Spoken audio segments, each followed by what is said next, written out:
अगर आप बिहार में शिक्षक हैं या फिर शिक्षक भर्ती की तैयारी कर रहे हैं तो ये वीडियो आपके लिए होने वाला है। तो आपसे निवेदन, हमारे चैनल पर नया चैनल को फटाफट सब्सक्राइब कर लीजिएगा, वीडियो को लाइक कर दीजिएगा। चलिए इस वीडियो की शुरुआत करते हैं। सबसे पहले हम आपको बता दें, बिहार शिक्षक भर्ती से एक नया मामला बहुत ही ज़्यादा इस समय ज्वलंत मामला सामने है, जो कि बिहार सीटेट 90 से कम, जो कि अदर स्टेट वालों के लिए यहाँ पर थोड़ा सा जो है दिक्कत होने वाला है। तो यहाँ पर आज उसकी जो है हाई कोर्ट में डेट लगी हुई थी। जो लोग ना जानते होंगे पीछे की वीडियो देख सकते हैं। तो यहाँ पर जितने भी अदर स्टेट के फीमेल कैंडिडेट हैं वहाँ पर उनको बाहर कर दिया गया था, और जो मेल कैंडिडेट हैं, जो कि जैसे कि यहाँ पर जो मतलब दिव्यांगजन थे, वहाँ पर उनको भी आरक्षण दिया गया था। जब बीपीएससी चीज़ों को मानती है कि वह आरक्षण में किसी भी अदर स्टेट की महिला का नाम नहीं लिए है, बल्कि वह केवल और केवल महिला की बात की है, तो इस तरीके के आरटीआई आने के बाद भी जो है शिक्षा विभाग नहीं रुक रहा है, लगातार कुछ न कुछ यहाँ पर करता जा रहा है। अब यहाँ पर बात करेंगे आने वाले समय में तो क्या होने वाला है, डेट के बारे में बात करेंगे। संपूर्ण जानकारी के लिए इस वीडियो को अंत तक बने रहिएगा। तो जैसा कि आज 25 जुलाई 2024 का जो डेट लगी हुई थी, ये माननीय हाई कोर्ट में लगी हुई थी। यहाँ पर थोड़ा सा दिक्कत हुई है और इसमें आज की सुनवाई जो है वो पोस्टपोन की गई है। चीज़ें कई सारी थी और इसके बारे में एक एक पहलू पर चर्चा करेंगे। फिलहाल हम आपको जो है स्टेटस दिखा देते हैं कोर्ट का।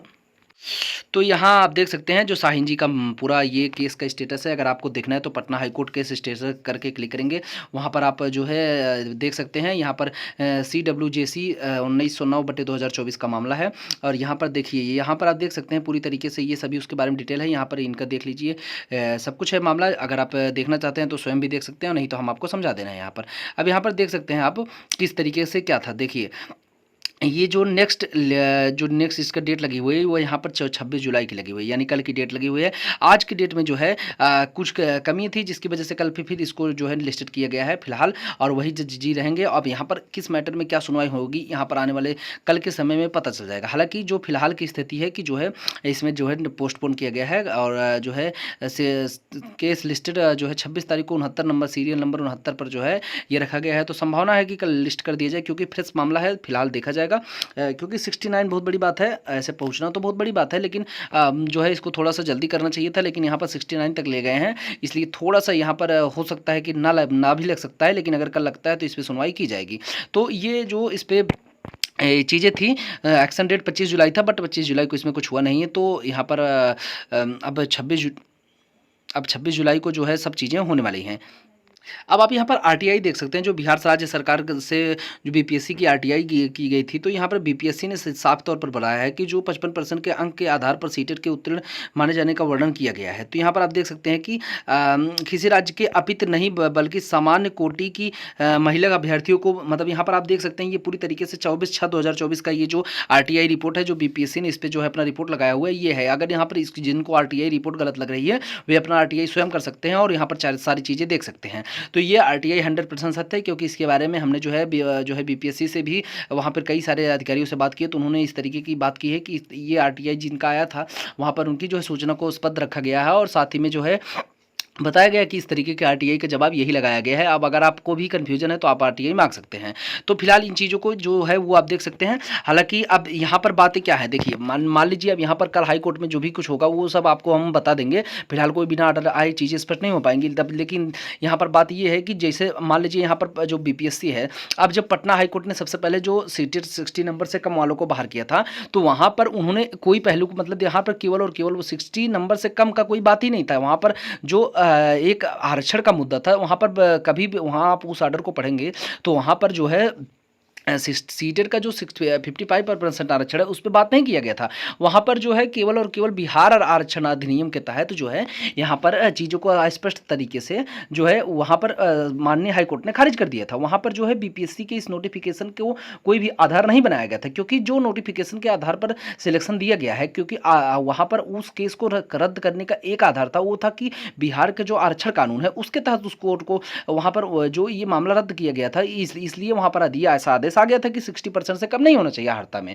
तो ये चीज़ें जो थी वो यहाँ पर बीपीएससी का जो नोटिफिकेशन है उसको चैलेंज करते हुए यहाँ पर जो चीज़ें नहीं की गई थी। अगर बीपीएससी को के नोटिफिकेशन को चैलेंज करते हुए वहाँ पर जजमेंट आता तो चीज़ें कुछ दूसरी तरीके की हो सकती थी। क्यों, हालांकि अभी भी इसमें जो जजमेंट कल की डेट में आएगा, अगर आ गया कल की डेट में जजमेंट, तो वहाँ पर माननीय जज साहब जो हैं वहाँ पर अगर इन चीज़ों को ध्यान देंगे। देखिए, वैसे बिहार में जो भी कैंडिडेट जॉब कर रहे हैं या 80 नंबर 60% अगर उनका कम भी है तो ठीक ठीक है, वहाँ पर चीज़ें जो हैं वो बीपीएससी के अधीन ही हैं। अब यहाँ पर अगर आप देखेंगे टीआरई 3 का जो मामला है, यहाँ पर भी कितने ऐसे कैंडिडेट हैं जो कि 60 में सीटें 90 से कम पे हैं। अब यदि अगर वहाँ पर उन लोगों को रखा गया तो इन लोग को भी कोई दिक्कत नहीं होगी। अब टीआरई 4 में इस चीज़ को फिर बीपीएससी स्पष्ट कर देगी कि जो है ऐसा नहीं, यहाँ पर फिर ऐसा होने वाला है, या फिर जो है बिहार राज्य सरकार यहाँ पर कुछ नियमावली जो है अपना बदलती है तो वहाँ पर जो है फिर से दिक्कत नहीं होगी। लेकिन टीआरई 3 के लिए अगर यहाँ पर कुछ अब तक होगा तो टीआरई 3 के लिए फायदा हो जाएगा, क्योंकि उसका जो अब कुछ नहीं हो सकता, क्योंकि एग्जाम हो चुके हैं वहाँ पे।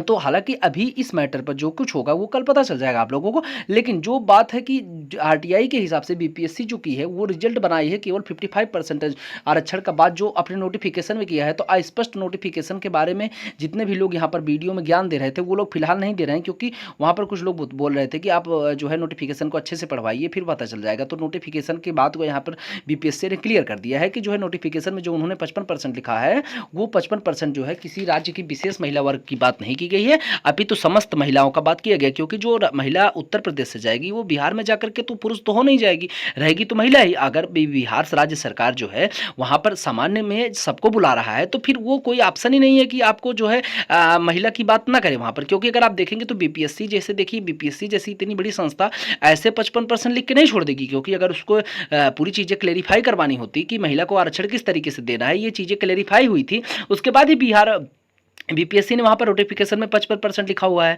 तो अगर वैसा नहीं, क्योंकि बीपीएससी तो जानती है कि अगर निवास नहीं लगा हुआ है यानी डोमिसाइल नीति नहीं लागू है तो फिर अदर स्टेट के कैंडिडेट तो फॉर्म भरने ही वाले हैं। तो इसका मतलब है अदर स्टेट की महिला भी फॉर्म भरेंगी। तो अगर अदर स्टेट की महिला फॉर्म भरेंगी तो 100% वो लोग नोटिफिकेशन देख के ही फॉर्म भरेंगे। तो उस नोटिफिकेशन में कहीं भी अदर स्टेट महिला का जिक्र नहीं किया गया था, केवल 55%। तो नोटिफिकेशन के आधार पर वो सभी लोग सही हैं। तो अगर ये मामला डबल बेंच में अच्छी तरीके से सुन दिया गया और यहाँ पर माननीय जितने भी एडवोकेट हैं वहाँ पर ये सभी लोग इस मामले को अच्छी तरीके से क्लेरिफाई करवाते हैं, तो यहाँ पर जो हो सकता है कि जो जितने भी यहाँ पर जो सरकारी वकील रहेंगे उनको यहाँ पर जस्टिफाई करवाना पड़ेगा कि किस तरीके से जो है राज्य सरकार यहाँ पर बाहर कर रही है।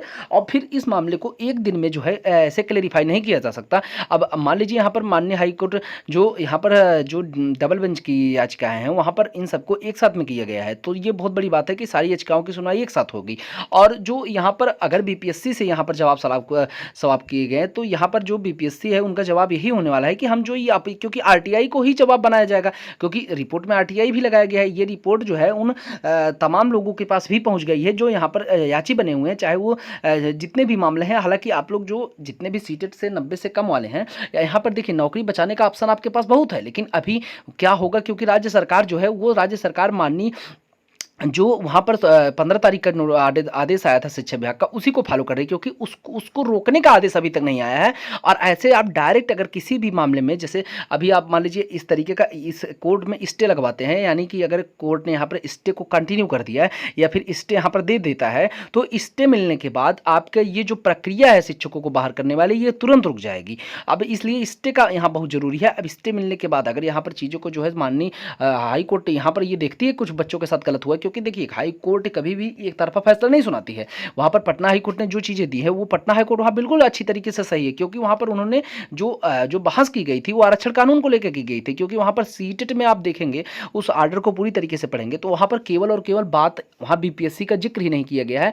फिलहाल वो चीजें जो नोटिफिकेशन को चैलेंज नहीं किया गया था, अब यहाँ पर इस मामले में नोटिफिकेशन को चैलेंज किया गया है। और साथ ही में जो भी चीजें हैं ये सब लोग जो गलतियां हुई थी वहां पर एडवोकेट से वो लोग यहाँ पर दोहराएंगे नहीं, और ये चीजें यहाँ पर फिर से माननीय जज के सामने आने के बाद ही स्पष्ट हो जाएंगी। हालांकि अभी आप लोग कल तक का वेट कीजिए, कल जो होगा वो आप लोग के सामने आ जाएगा। अब जो चीजें हैं कि टीआरई 3 वालों को भी यहाँ से 100% मदद मिलती है। अब आने वाले समय के लिए अगर मान लीजिए ऐसे नौकरी करा करके नौकरी बाहर, तो बहुत रेयर केस में संभावना है आप लोग को यहाँ पर मदद बहुत मिलने वाली है, क्योंकि जो ये बीपीएससी इस चीज को मान रही है कि हमने जो 55% है वो अदर स्टेट की महिला को नहीं, अभी समस्त महिला की बात किया गया है। तो ये यहाँ पर चैलेंज है पूरी तरीके से। और ये जो जितने भी कैंडिडेट हैं ये सब लोग जो है वो पूरी तरीके से 100% जो है वो नोटिफिकेशन को देख के ही फॉर्म भरे हैं। तो नोटिफिकेशन के हिसाब से अगर फॉर्म भरे तो उनको आप गलत साबित नहीं कर सकते। तो ये चीज़ें स्पष्ट हैं और जो भी होगा कल आप लोग को हम बता देंगे। अगर आपको वीडियो अच्छा लगा हो तो हमारे चैनल को फटाफट सब्सक्राइब कर दीजिएगा, वीडियो को लाइक कर दीजिएगा। Thank you for watching.